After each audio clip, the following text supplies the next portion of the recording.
எதற்காக இந்த கூட்டம், எதற்காக ஓரணியில் தமிழ்நாடு 70 நாட்களை கடந்திருக்கிறோம். 70 நாட்களிலே என்னென்ன நிகழ்வுகள், தமிழ்நாட்டிலே இருக்கக்கூடிய 1 கோடி குடும்பங்களை ஒன்றிணைத்திருக்கிறோம்.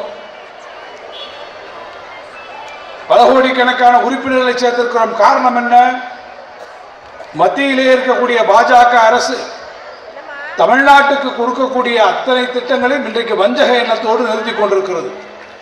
இந்த கூட்டத்திற்கு நான் வருவதற்கு முன்பா மதுரைக்கு பக்கத்திலே இருக்கக்கூடிய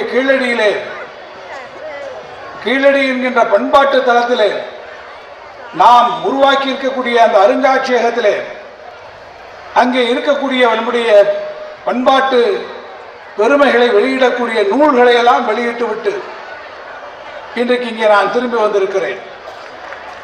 கீழடியை ஏன் தூக்கி பிடிக்க வேண்டும்? தமிழ்நாட்டுக்கு என்று ஒரு மரபு இருந்தது.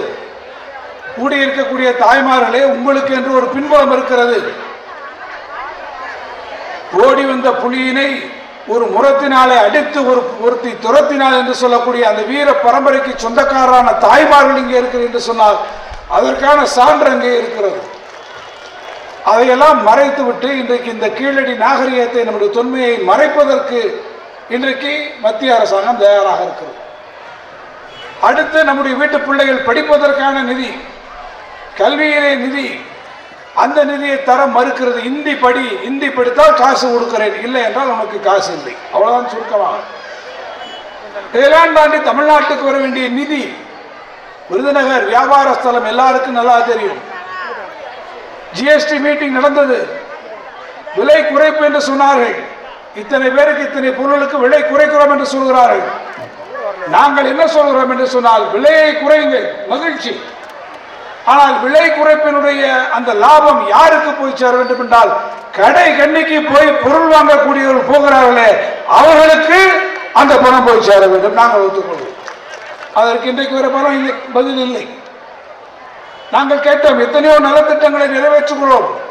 சீனிவாசன் சொன்னாரே, விடியல் பயணம் தருகிறோம், மகளிர் உரிமை தருகிறோம், பெண்களுக்கு இத்தனை தொகை தருகிறோமே. இதற்கெல்லாம் திராவிட முன்னேற்ற கழக ஆட்சி நடைபெறக்கூடிய இந்த ஒரே மாநிலத்தில் தான் உங்களுக்கு செய்யக்கூடிய பல்வேறு நலத்திட்டங்களுக்கு நடுவில் பள்ளிக்கூடம் கட்ட வேண்டுமா, சாலைகள் போட வேண்டுமா, பாலங்கள் போட வேண்டுமா, கட்டடங்கள் கட்ட வேண்டுமா, இத்தனைக்கும் நடுவில் இந்த சமுதாய பொருளாதார திட்டங்களுக்கும் நிதி ஒதுக்கக்கூடிய ஒரு மாநிலம். மகளிர் உரிமை தொகை என்கின்ற சமுதாயத்திற்காக கொடுக்கக்கூடிய இந்த திட்டங்கள் வேற எந்த மாநிலத்திலும் கிடையாது. மு.க. ஸ்டாலின் என்கின்ற உங்களுடைய சகோதரர், உங்கள் தந்தை, அவர் ஆட்சி பெறக்கூடிய இந்த தமிழ்நாட்டில் தான் இத்தனை திட்டம் இருக்கிறது. அதுக்கு காசு கொடுங்கன்னு போய் கேட்டேன். நான் தான் போனேன் டெல்லிக்கு. 2 நாள் போனேன் டெல்லிக்கு. 2 நாளைக்கு வாங்கன்னு போட்டு முதல் நாளே முடிச்சு அனுப்பிட்டாங்க. அனுப்புங்க, என்ன சொல்லி அனுப்புனீங்க? உங்களுக்கு காசெல்லாம் கொடுப்போம்ன்றது உத்தரவாதம் கிடையாது. நாங்கள் சொன்ன இடத்தில் நீங்கள் ஏற்றுக்கொண்டு போங்கள் என்று சொன்னபோது நாங்கள் கேட்ட ஒரே, எங்களுக்கு நீங்கள் ஆட்சிக்கு பணம் கொடுக்கவில்லை, பரவாயில்லை. எங்களுடைய முதலமைச்சர் நீங்கள் பணம் கொடுக்காமலேயே இரட்டை இலக்கத்திலே தமிழ்நாட்டினுடைய பொருளாதாரத்தை உயர்த்தி இன்றைக்கு 11% பொருளாதாரத்தை உயர்த்திருக்கக்கூடிய ஒரு முதலமைச்சர். எவ்வளவுதான் எங்களை பிடிச்சி அடைச்சு வை, எவ்வளவுதான் எங்களுக்கு கொடுக்காம நீ நிறுத்து, எங்க கையில 10 பைசா கூட இல்லைன்னு சொல்லு. ஆனால் எங்களுடைய வரி வருவாய்களில் இருந்து இந்த நாட்டு மக்களை, குறிப்பாக தாய்மார்களுக்கு கொடுக்க வேண்டிய தொகையை கொடுக்கக்கூடிய திராணியும் தெம்பும் அதற்கான தைரியமும் இருக்கக்கூடிய ஆட்சி எங்களுடைய ஆட்சி. நீங்க வேணா நிறுத்தினாலும் நாங்கள் எங்களுடைய பணிகளை செய்வோம் என்று சொல்வதற்காக நான் இதை சொல்லுகிறேன். ஆக நம்மை நெருக்குகிறார்கள், நம்மை பணி செய்ய விட மாட்டேன் என்கிறார்கள். அவர்களுக்கெல்லாம் பாடம் பார்க்கக்கூடிய வகையில் தான் நாம் இன்றைக்கு ஓரணியிலே இருந்து போராடுகிறோம்.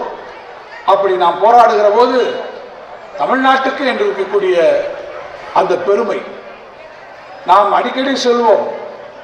வானம் பார்த்த பூமியாக இருந்தாலும், இந்த பூமி கந்தக பூமியாக இருந்தாலும், இந்த பூமி மானம் காக்கக்கூடிய ஒரு பூமி என்று நாங்கள் அடிக்கடி சொல்வோம்.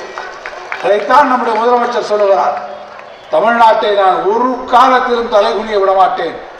மு.க. ஸ்டாலின் முதலமைச்சர் நாற்காலில் உட்கார்ந்திருக்கிற வரை எதிரிகள் எம்மை கோடியிட்டு நத்தினாலும் எங்களோடு இணைந்திருங்கள், உங்களுக்கு நிதி தருகிறோம், எங்களோடு இருந்திருங்கள், உங்களை காப்பாற்றுகிறோம் என்று யார் சொன்னாலும் எங்களுக்கு கவலை இல்லை.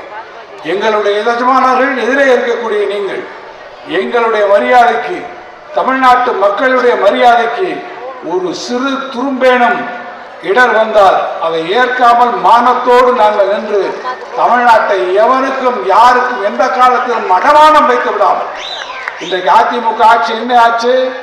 10 ஆண்டு காலம் தமிழ்நாட்டை கொண்டு அடமானம் வச்சுட்டீங்க. ஆட்சியை தமிழ்நாட்டை அடமானம் வைத்ததை தாண்டி இப்போ ஆட்சி பொறுப்புல நீங்க இல்ல, அடமானம் வைக்கிறதுக்கு தமிழ்நாடு அரசாங்கம் இல்ல. இப்ப அடமானம் வைக்கிறதுக்கு என்ன இருக்கு? அதிமுக கட்சி இருக்கு. இப்ப அதிமுக ஆட்சி அடமானம் வைத்தது ஆட்சி பொறுப்புல. இப்ப ஆட்சி இல்லாதவுடன் கட்சியை அடமானம் வைத்து விட்டு வந்திருக்கிறீர்கள் டெல்லி பட்டணத்தில் இருந்து. இந்த பொறுப்பெல்லாம் அதிமுகவிலே வேகுமே ஒழிய தமிழ்நாட்டின் முதலமைச்சர் தன்மானமிக்க தலைவர் தளபதி மு க ஸ்டாலினுடைய ஆட்சியிலே இது ஒருபோதும் நடக்காது.